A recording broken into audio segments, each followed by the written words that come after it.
Assalamualaikum warahmatullahi wabarakatuh. Perkenalkan, nama saya Puan Farudin dengan NIM 11940200067. Kelas KPI 3B akan menjelaskan materi tentang metode dakwah generasi Z. Generasi Z atau Gen Z disebut sebagai generasi yang lahir setelah generasi Y.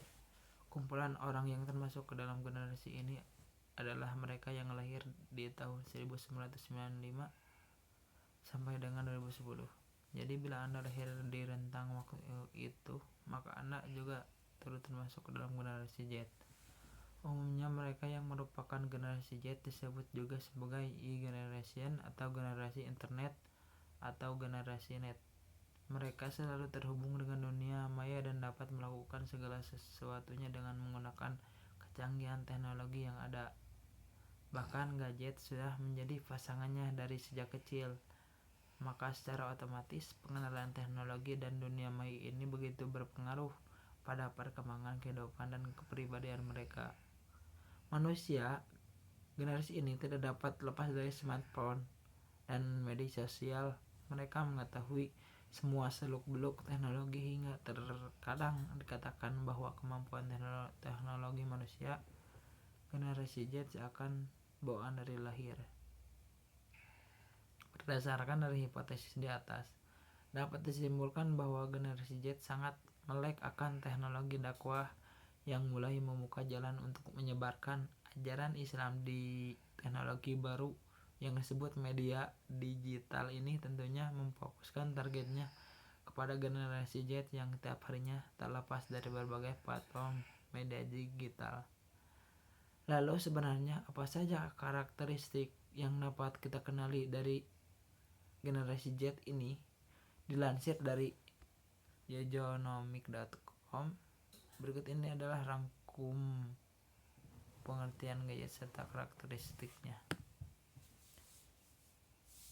Yang pertama ada 1. Mahir teknologi. Yang kedua, suka berkomunikasi.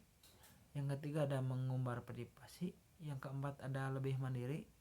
Yang kelima lebih penuh ambisi. Di sini kita bisa lihat dari sisi karakteristik generasi Z yang begitu modern, sehingga kita bisa melihat peluang untuk berdakwah dengan banyak cara. Saya akan mengambil 2 contoh metode dakwah untuk generasi Z. Yang pertama itu melalui media digital, yang kedua itu melalui komunitas. Penyebaran dakwah dengan menggunakan media digital itu sebagai alternatif untuk menjangkau kaula muda, khususnya anak-anak generasi Z yang sudah melek akan teknologi dakwah di media digital. Hendaknya dilakukan dengan menyenangkan, singkat namun padat, dan dapat dimengerti dengan mudah oleh anak-anak muda generasi Z. Penyampaian dakwah bisa berupa video, suara, lagu, ataupun poster. Anak-anak generasi Z cenderung menyukai konten dakwah yang membahas tentang akhlak dan syariah yang dimuat dalam sebuah video yang memiliki variasi visual, sedangkan dakwah yang dimuat dalam konteks tulisan cenderung tidak terlalu diperhatikan karena dianggap membosankan dan terlalu bertele-tele. Konteks dakwah dalam tulisan biasanya banyak digemari oleh generasi milenial, bukan generasi Z.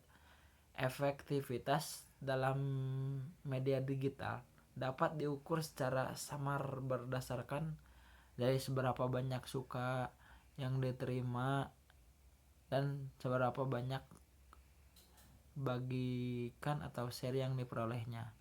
Suka dan bagikan menunjukkan bagaimana dan seberapa banyak orang yang menyukai konten dakwah yang diserukan dai tersebut.